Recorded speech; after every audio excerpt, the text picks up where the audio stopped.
الحمد لله وحده والصلاة والسلام على من لا نبي بعده لا نبي بعده ولا رسول بعده وهو خاتم النبيين. أما بعد فأعوذ بالله من الشيطان الرجيم.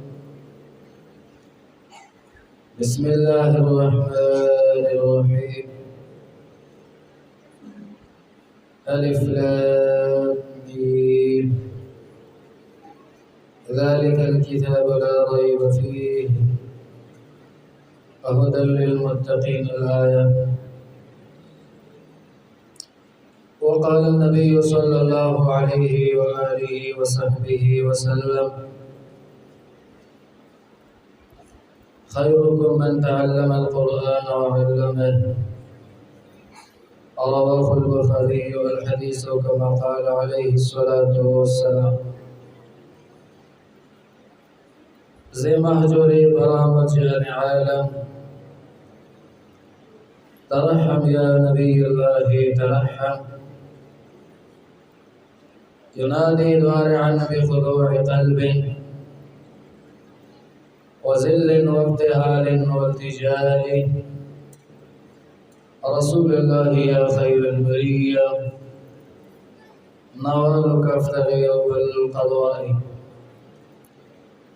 إن الله وملائكته يصلون على النبي يا أيها الذين آمنوا صلوا عليه وسلموا تسليما. اللهم صل على سيدنا ومولانا محمد وآله وكل أتباعه وبارك وسلم وصل عليه. زمان معزز سامعين وحضرات، الله تبارك وتعالى لاکھ لاکھ شکرونه دي چې موږ او تاسو یې په دې فروفتن دور کې د قرآن کریم د ختم په سلسله کې جوړ شوی پروګرام کې راوړی. رب العزت زموږ او تاسو دا جمعوري او دا حاضري په خپل درګاه الهي کې قبول او منظور ګرځي. امين وایي. معزز سامعین، چونکه د مجلس تعلق او وابستگی د قرآن کریم د ختمونو سره ده. د قرآن کریم څچن فضائل او د هغې سره چې کوم خلک تعلق او وابستگی لري، هغه د دې مجلس تقاضا او ضرورت دی. معزز سامعینو، ماستا سے دوڑندی دا نبی علیہ السلام مبارک دا فرموداتونا یو فرمودات فروایت دا بخاری شریف باندې پیش کړل. نبی علیہ السلام مبارک فرمائی: خیرکم من تعلم القرآن وعلمه. تاسو کې بهترین انسان هغه یو دی چې خپل باندې هم قرآن کریم یاد کړي، قرآن کریم باندې ځان پوهه کی او نور خلق ته هم د قرآن کریم پوهه ورکړي. دغه انسان تاسو کې بهترین انسان دی. علماء کرام لیکي زموږ د اصول متفقه خبره ده چې قرآن کریم نوم د نظم او د معنا دواړو دی. یعنی که څوک د قرآن کریم الفاظ د کوي دا هم بهترین انسان دی، دغه الفاظ بل تخای دا هم بهترین انسان دی. او که څوک د قرآن کریم د الفاظ و معنا زده کوي او یا دا معنا زده کړي وي بل تخای دا هم بهترین انسان دی. او دغه کم فضیلت چې د حدیث مبارک کې ذکر دی دا ورته شامل دی. قرآن کریم یا معجز کتاب دی. معجز دی ته ویل کېږي چې د غیر د مقابله کولو نه عاجز کړی دی. څومره چې تاریخ کې فصحا علما تیر شوي او د قرآن کریم د مقابله اراده لرلې ده، چې موږ د قران کریم مقابله وکړو او د دې په مقابله کې یو صورت یا د دې په شان یو کتاب جوړ کړو. دغه مقابله دغه فصحا او دغه علما او دغه خطبا نه کړی شوی په بل ځای چې اول تحدي دی خلکو ته ورکوله. نو رب العزال تحدي د جميع قران ورکړه چې د قران کریم د ټول قران مثال راوړي. کله چې دغه فصحا او بلغا عاجز شو د قران کریم د مقابله راوړلو نه، رب العزال ورته د تحدي لږ آسان کړه. وزې لاړ شي او د لسو سورتونو مقابله د قران کریم وکړي. قران د لسو سورتونو په شان یو 10 سورتونه راوړي چې په فصاحت او بلاغت د قران کریم سره برابر وي. بیا د فصاحت او بلاغت کې ناستل د قران کریم مقابله ته او دغه لسو سورتونو مقابله هم ونه کړی شو. دریم کرت تحدي الله تبارک وتعالى ورته راکته کړه. ویزای لاړ شي د قران کریم د یو سورت د یو ورکوټي سورت په اعتبار د الفاظو سره د دغه مقابله وکړي تر ورځې د قیامت پورې تاسو ته چیرې نه. دا وخت کې لبید یو مشهور شاعر یاد دی او دا یو ډېر لوی فصیح او بلیغ انسان. دا لبید ته خلک راغله وای د قران کریم مقابله پکار ده. ما دې خبرو ته لږ فرور متوجه شي. د قران کریم مقابله پکار ده. هغه دومره فصیح او بلیغ انسان او شاعر د قران کریم مقابله وکړه او توي ما د شپږ میاشتې ټیم راکړي او د شپږ میاشتې ټیم سره سره چې زما کم ضرورت لګي د مقابله د قران د فار هغه ما تم پوره کړي. دې د فار صحیح لګي دې د فار کاغذ لګي زما ضرورت د خوراک سات دي پیسې وغیرہ د ما ته برابر کړي او یو جدا ځای کې باقی نه وای ځان ته د قران کریم مقابله د دې غار سامان برابر کې مهیا کړ چې کله د قران کریم مقابله ته شروع کول او د یو بسم الله په مقابله کې د شروع کول او خپل قلم پورته کو چې زه د بسم الله مقابله قدر توکم او تاسو یو الفاظ ولیکم چې دومره فصاحت او بلاغت ولري کم چې دی بسم الله کې الله تبارک وتعالى چولې. بس په یو کاغذ باندې د بسم الله په مقابله کې خط لیکي یو الفاظ جوړل. خو شاعر په صح بریو ال نظام عربي پویدا چې وای ته څه وکړل د بسم الله کې وای فکر وکړه او بیا به په خپل لیکلي خط کې فکر وکړه. ځان سره فکر وکړه دا د بسم الله مقابله نه ده. دا مقابله زنه شم کوله دغه خط او دغه کاغذ په غل راغون په وزې ته به گزار بل کاغذ به راوغس پاغه کاغذ باندې بیا شروع کړه د بسم الله مقابله. هغه ته چې به کله بیا نظر وکړه بسم الله کې چې کم فصاحت او بلاغت او کم معانی پراته هغه فصاحت بلاغت معانی د تب دې لیکل شوی مقابله کې بنو بیا به هغه کاغذ غل راوړ کو سیټ ته گزار کړه. باندې موقع باندې د تقریبا د شپږ میاشتې چې کله تیرې کړو داخله پر باندې ورنوزي او دې چې په کمزې کې بند کړي لري په دې سوچ ور روان دي چې شپږ میاشتې شوی دي د پوره قرآن کریم مقابله وې کړي. کله پورا قرآن مقابله نه کړي کمزورې د نیم قرآن کریم مقابله خو به کړي کنه چې خلک ور باندې ورنه وته د نه وکتل بس د نور څه نه ګوري بس کته ګوري خلک یو طرف ته ګوري بل ته چې د قرآن په مقابله کې چې کوم کتاب لیکل به کم ځای یو طرف ته ګوري بل طرف ته ګوري او کاغذونه راغون شي پراته دي او له گزارل شي دي بس یو بل سره کې دي چې د سړیو سلیوانو کار کړي. آخر کې لبیب نه تپوس کوي وای تم د مقابله د پار راوسته د قران مقابله وکا تاسو شی وکړه د قران کریم په مقابله او ته نور ته پوښتنه مکوئ. یو د بسم الله الرحمن الرحیم مقابله می کول او شپږ میاشتې نه پدی باندې تیر وتلې یو لیکل کوم چورته ګورم د بسم الله مقابله نشي کولای بل لیکل کوم چورته ګورم د بسم الله مقابله نشي کولای استا ټول راوړي کاغذونه هغه چې کوم باندې ما دغه راغون کړي گزارې لې پوسو شي قرآن کریم مقابله نه کیږي خلاره کې عرض مې دا معزز سامعین دا دومره لوی شان ولا کتاب دی چې څومره فصحا او بلغا د دغه ژبې عربی تیر شوي او څومره علما او څومره منکرین قرآن او څومره د الله تبارک وتعالى د توحید منکرین هغه بھرپور کوشش کړي د خپل هغه مقابله کولو د قرآن کریم چې موږ د مقابلو په خونه یې لګړې شوی دا داسې معجز کتاب دی او چا چې ورسره تعلق ساتلی وو ویل صلوات و سلام مبارک فرمای بیشک الله تبارک وتعالى د دې قرآن کریم په وجه باندې بعض اقوام او بعض قومونه برکې عزت ورته الله ورکې شرافت ورکې د دنیا خېګړې ورکې نیک بختی ورکې او چا چې مبارک صلی الله علیه وسلم فرمایي د دې قرآن کریم سره وابستګي نه ساتلې تعلق ورسره نه جوړ کړي رب لا یزال د قرآن په ذریعہ باندې د خلق د خطه مقام ته ورچې د دنیا او د آخرت حضرت عمر فاروق رضی الله تعالی عنہ واقعا امام ابو الحسن سمرقندی رحمت الله علیه نقل کړی دا یو ورځ حج ته روان دي د حج ایام دي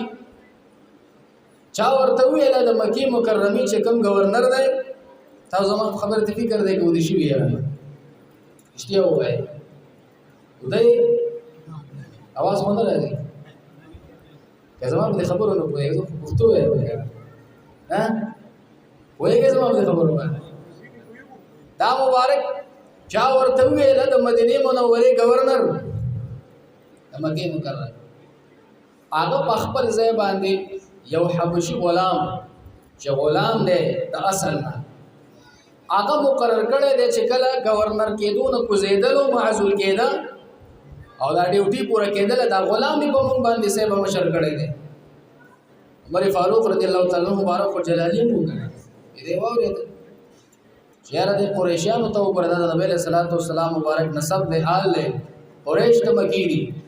او ته په یو غلام مشر کړی دی سخت په غوسه او جلال کراوه چې کله مکه مکرمه ته ورسېد د گورنر ورته استقبال لپاره چې کوم دی یو خلک راوتلی چې کله اوسه عمر فاروق رضی الله تعالی عنہ مبارک میلو شو ورته وای وستانه ما ته شکایت دی هغه شکایت دی دا دی چې تا په خلکو قریشیانو باندې یو غلام مشر کړی دی طالب کار دا چې یو قریشی دی کتلې وي او قریشی دی په شری ور کړی وي د دې پځې چې تاور باندې غلام مشر کړی او دا یې تاسو خبره حق ده خو چې کله معزول کېدم د خپل عقدینا ما چې واپس کې وکتل شاته باندې مکه مکرمه کې څومره خلکو ته په قران کریم باندې د ټولو نه پوهه انسان د غلام نه بل څوک ماته میلاو نشو دا غلام ما زکه مشر کړه په خلکو باندې دا قران کریم باندې ډیر زیات پوهه دی عمر فاروق رضی الله تعالی عنہ مبارک او خاندان به بشک چې د الله تبارک وتعالى رسول رښتیا ویلي چې الله تعالی د دې قران کریم په وجه باندې چاله عزت ورکړي شرافت ورکړي څوک په کاته کوي غلام ته وګوره هغه چې کوم د الله تبارک وتعالى د دې شرافت ورکړي قران کریم په وجه باندې موږ تاسو د قران کریم زده کړه پکار ده د الفاظهم د معانیهم خو معزز علماء هغه ته زما د درخواست ده چې خپل شاګردانی خپل مقتدیانی هر څومره تعلقداران خلک شي هغه له دا تربیت ورکړي چې د قران کریم الفاظ یا د قران کریم معانی د هغه چانه زده کی چې هغه سره په خپل باندې عقیده د اهل سنت والجماعت باندې برابرۍ کله عقیده د اهل سنت والجماعت په اړه کې رسول صلوات و سلام متعدد روایت حدیث مبارکو کې راغلي چې د اهل سنت والجماعت عقیده ته سواد اعظم ویل شوی دی او د سواد اعظم بارک مبارک فرمای اتبعوا سواد الاعظم اے امتیانو د سواد اعظم د لوی جماعت تابعداري وکي دا سواد اعظم څه شی دی د دې په شرح کې مولا علی قاری رحمت الله علیه مرقات کې فرمای هم اهل سنت والجماعت اهل سنت والجماعت کې د دې تابعداري وکي په حاشیه د مشکات کې مولانا غرغشتوی چاغه دغه موجوده خلکو د دې خلکو استاد دی لیکي دی مولانا غرغشتو سے چې خیبر پختونخوا ته د دیوبندیت دا متر وړي او دا بیا معروف دو شاګردان چې نمونه غسل ته ضرورت نشته لري دغه مولانا ورغشتوي سے فرمایي د دې حدیث په شرح کې چې د سواد اعظم اهل سنت والجماعت مراد د دې تابعداري ول حدیث کې نبی صلی الله علیه وسلم فرمایي چې بهشک هغه خصوصي هغه کم چې مدد الله تعالی د نظر د الله تعالی د هغه په سواد اعظم باندې په جماعت باندې او د دې تابعداري وکړي او بیا فرمایي من شذ فی النار څوک چې د دې سواد اعظم جماعت اهل سنت نه یو لیش په فاصله باندې لری شو عقیده خپل بدل کا شذ فی النار دې په جهنم ته واځي واچول شي عارض مې دا چې دا عالم دین د قران کریم الفاظ او معانی ادول پکار دي چاغه په خپل باندې د قران کریم په دغه رای باندې برابرۍ د قران کریم په دغه تور طریقه باندې رواني امام ربانی مجدد الفسانی رحمت الله علیه فرمای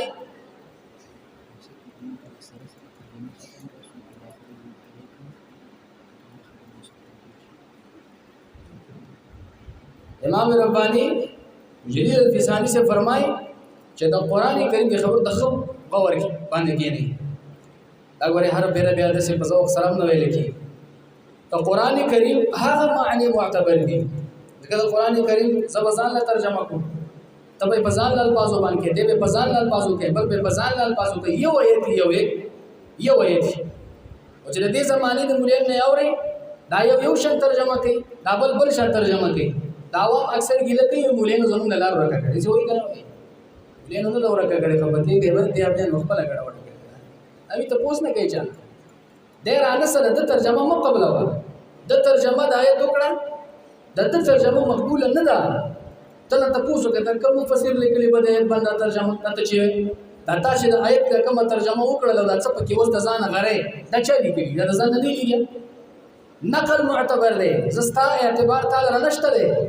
او کنه خامخا دغه ترجمه ته اعتبار ورکې ما د یو مولا ترجمه په خپل وګونو واورېده د دې آیت کریمه ترجمه کې د علما ناس دي وی وطه اوس ترجمه ته وښه د طه معنی سره وی طاهر لاړشا ها عبد الهادی ته هدایت وکا نو خبر کوي ها عبد الهادی دا شاه منصور بابا جی سے بیا دی چې لاړشه دغه شاه منصور بابا ته سوکا هدایت وکړه مشرک ته نعوذ بالله غلط عقیده باندې ده د ته هدایت وکړه او څوک لاړشه طه پنځپیر مولا ته لاړشه دا خدای تعالی کلام دی الله تبارک وتعالى چې دا کلام نازل کړي دی د خپل پیغمبر باندې نازل کړي دی تما ته اوخه یا پیغمبر علیه الصلاۃ والسلام مبارک ته چرته دا نقل راغلی دی چرته مبارک سلام فرمایلی چې او د دین دا مراد دی چې دا پلانې مولا دی لاړ شو پلانې مولا ته هدایت وکړي دا په قران کې د ځان نه تحریفات کوي یو بل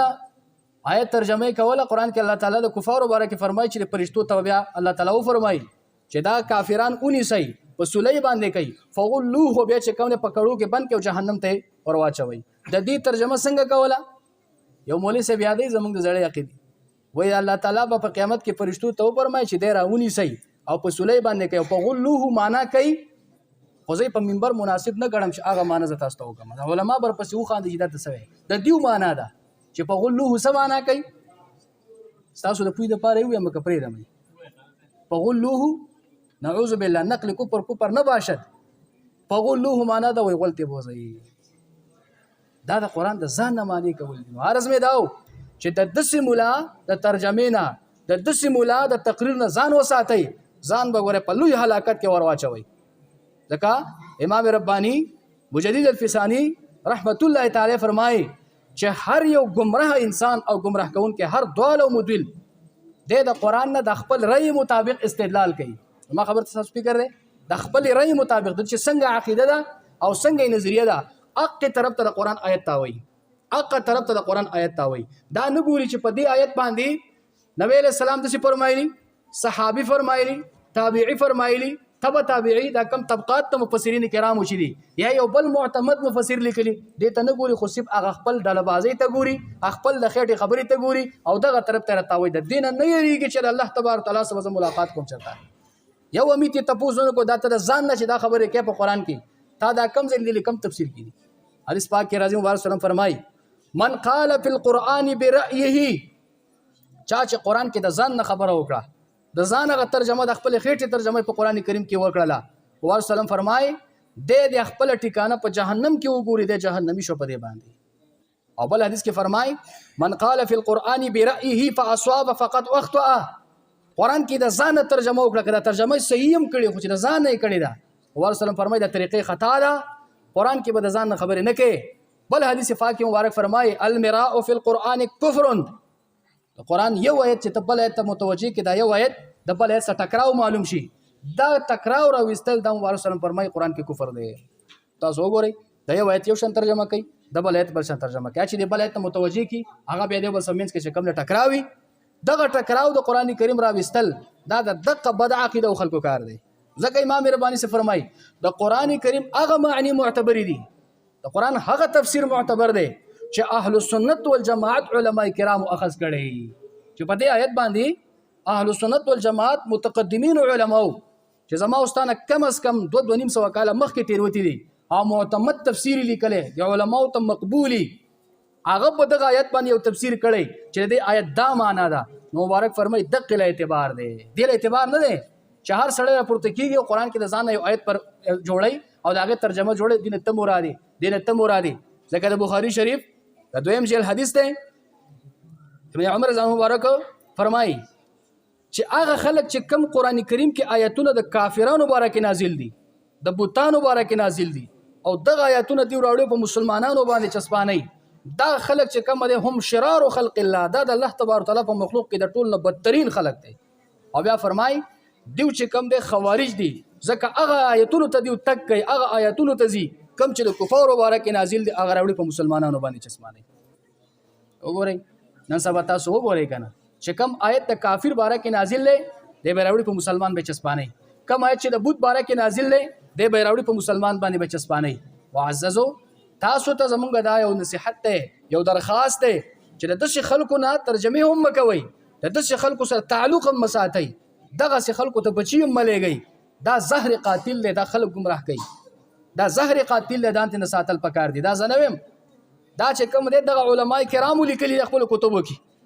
او مشکات شریف کتاب الفتن کې یو روایت راوړی چې د سی بد عقیده سړی کله مریض شو تپوس لبه نه ورځي، کله مړ شو جنازې لبه نه ورځي، کله د لمخې لراغه لارو ته بدل ک په خامخ له مورځان دین ځان ساتل پکار دي. او بیا تاسو تاخیره کې خبره کوم زموږ علما کرام بالخصوص صدیقی صاحب را رسیدلې ده، هغه تاسو ته خصوصي خطاب کوي. او زه په خپل د 2 ورځې بیمار هم ما او د بیماری سره ډېر لري یو ځای ته تلم د په ټک را ورسېدم، هغه هم ډېر زیات ستړی کړم، خو د قاری صاحب غوښتنه وه چې 2-3 خبرې تاسو وکړئ په دغه درد او په دغه بنیاد درته وایم چې عقیده د اهل سنت والجماعت په دې باندې منګولې لګول پکار دي، دا راټینګه کوي. دا چې کوم دی د چا اعتراضاتو ته مه پرېږدئ، د دې هر یو اعتراض د دې خلکو جواب دی. دیو چې کم یو اعتراض کړی دی په حق زمانه کې عالم د اهل سنت والجماعت راپورته شوی دی، باقاعده د یو اعتراض په باره کې 2 او 3 کتابونه لیکلي دي. که یو اعتراض راخلم او جواب کوم یو ټیم برنډي ونیسي، خو اجمالی خبره درته کوم چې د یو اعتراض د دې خلکو دا وسنی نه دي، دا اعتراضونه مخکې خلکو کړي دي، هغه باباګانو کړي او زمونږ هغه باباګانو ته جوابونه کړي، په یو اعتراض په جواب کې ته کتابونه لیکلي دي. یو دا اعتراض چې را مولایانو زمونږ لار خطا کړي، یو مولای سوی بل مولا بل سوی. تاسو ته فیصله کول خبره کوم عبد الله بن مسعود رضی الله تعالی عنہ چې دا د نبی له صلوات والسلام صحابي دی، د مبارک فرمای چې کله د باندې سی وخت راشي، دا د مشکات شریف حدیث دی، د سی وخت در باندې راورسیږي چې یو مولا یو سوی یو عالم بل سوی، ته حیران چې خدای په چا پسې لارم. هغه فرمای من کان منکم مستنا فليستن بمن قد مات. تاسو کې چې څوک بیا په دې وخت کې تګلارې غواړي چې زه د چا په لارې لاړ شم، هغه فرمای د مړو په لارې باندې لاړ شه. معنا دا ده مخکینی خلکو ته وګوره هغه به څه کول، ته هغو په طور طریقه باندې لاړ شه، د دې نوو نه ځان وساته. مبارک فرمای ولې فإن الحي لا تؤمن عليه الفتنه، ځکه که دې ژوندي سړي پسې روان شي په ده باندې چې کوم دی امن د فتنې نشته، دی په امتحان کې ولیدی شي، دی فتنه کې ولیدی شي، دی ګمراه کېدی شي، د ده خاتمه خو په ایمان لا نه ده شوې که نه. او کوم هغه علما د امت چې تیر شوي مشایخ هغې له امت ګواهي ورکوي د خیر چې د دې خاتمه په ایمان باندې شوې ده، هغه خلکو اتباع وکړه. نو موږ به کتابونه راوالو 200 کاله مخکې به لاړ شو، دا هم ډېره لویه فاصله مې ته 200 کاله 300 وویله، دا ډېره لویه فاصله ده. تاسو هغه خپل نیکونو ته ورته لاړ شئ چې زموږ د دغه نیکونو پلرونو په دور کې به څه کېدلی ته وګوره. نو دا چې دیو کول دا دیو ته د خپل پلار نیکه نه راپاتې وه، هغه څه شی کول دا هغوی ته د خپل پلار نیکه نه راپاتې وه، نو هغه د کوم ځای نه زده کړې ده، داسې پسې راواخله د هغه علما کرام مشایخ او صحابه کرام ته رسېدلې ده. یو ته چې دا خبره وکړي وای دغه زړه عقیده خو د ابو جهل هم وه داسې وایي که نه وایي دا زړه عقیده وایي چا وه دا خو د ابو جهل هم وه وای دا خبره دې چې کم دی وای صحیح ده خو پوهې پې نه یې زړه عقیده د ابو جهل وکه نه ابو جهل به نبی علیه صلات وسلام ته نه وی ابو جهل به نبی علیه صلات وسلام ته وی تاوی چې کم دی زمونږ د پلار نیکه غدین پرېښی دی او بېدینه شوی نو ته هم په هغه خپل عقیده روانې مونږ ته بېدینه شوی کافر شوی مشرک شوی که نه داسې راته وایي که نه وایي راته او بله ورته دا جواب ورکړئ تحقیقي جواب چې دین خو څه نوی نه دی راغلی دین خو هغه زوړ دین دی راچلېدلی دی او که ته کم نوی دین پکې ښې او جوړه یې پکې د ځانه نو زموږ هغه زړه عقیده او زوړ دین او ستا زړه دین او زړه عقیده ستا نوې عقیده او نوې دین شو واضح د دې هر اعتراض دفع دی د دې اعتراض کله اعتراض دی دې ته سره اعتبار نشته دا صرف د عوامو د ګمراه کولو لپاره دوکه کولو لپاره طلبه علما نشي دوکه کولی خو دغه عوامو ته د ترجمې شروع کړي زموږ خپل استادو دا خبره نه اوږدېږي دا علما دې راته عفوه کوي قسم سره به وي قسم سره او زه یې په نن هم ویلی شم ژوندی دی ما دې له یو کس بوځي قسم سره به دا خبره کوله وی مولایانو طالبانو د منافقت ژوند کوئ چې کم ځای ته لاړ شئ او څوک درته وایي چې دا زموږ پلانې عقیدې ولې او پلانې کار به کوو بس وایه ټیک دی دقسې به کوم دقسې به کوم دا زموږ استادانو دغه استادانو دا چې کم غلطې عقیدې ولې دا صحیح عقیدې ولا نه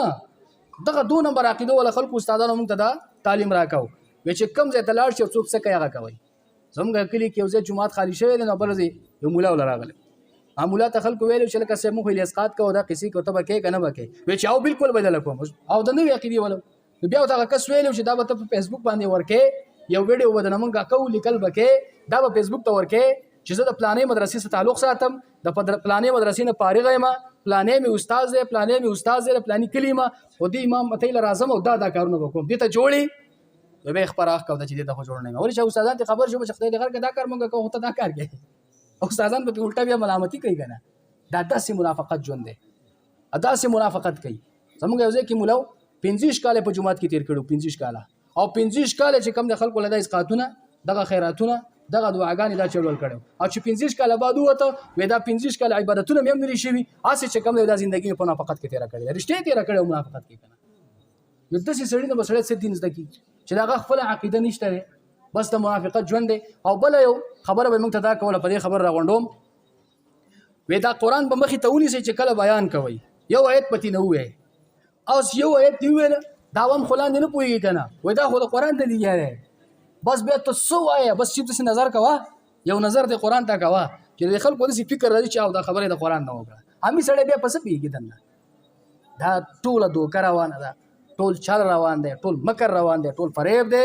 د دې عوامو مسلمانانو سره د دغه علما چې کوم د اهل سنت والجماعت زړې عقیدې سره چې تعلق ساتي دغه استانو سره تعلق ساتي د دې سره خپل تعلق جوړ کړي د دې سره چې کوم دی وابستګي راولي دا په دنیا کې هم ملګرتیا د دې حسنه ده په آخرت کې هم ان شاء الله الرحمن د دې ملګرتیا چې کوم دی حسنه ده الله تعالی دې موږ او تاسو ته په دې خبرو د عمل کولو توفیق را نصیب کړي ډیر سمې زړه کې ډیر سمې غوښتل خو زمونږ میلمه را رسېدلی دی او ګرمي هم ده نو چې هغې خپل هغه مقام ته راورسېږي خوشحاله به هم شي او چې نور زه څومره حایل جوړېږم خدای خبر چې زړه کې برته سوی والله تعالی دې ورحمېږي او دیو ته خدای شفقت زمونږ په حال ورکړي وما علی الا البلاغ واخر دعوانا الحمد لله رب العالمین